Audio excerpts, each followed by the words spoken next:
So here's a video to show you the importance of anodic protection on a hot water tank.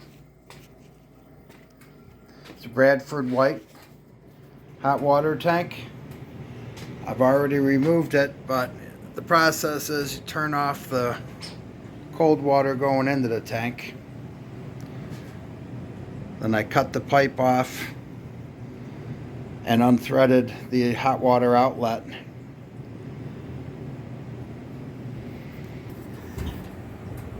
And to show you what this looks like, on the right side is a new anode. On the left side is the old anode.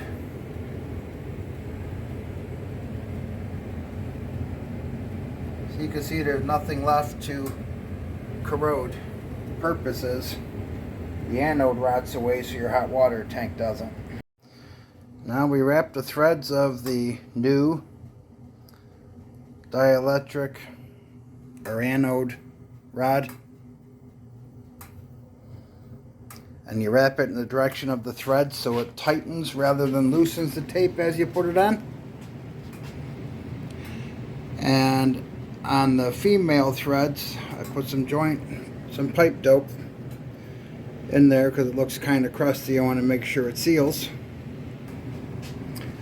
Now it's just a matter of putting the rod down where it belongs.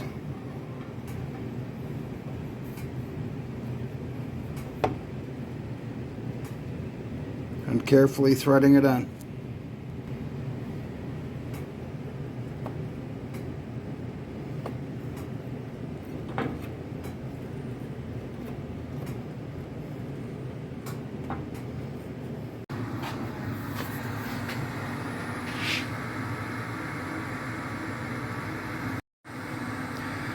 Here's the finished job.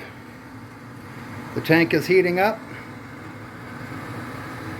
Now it has a shut off on the hot and cold side.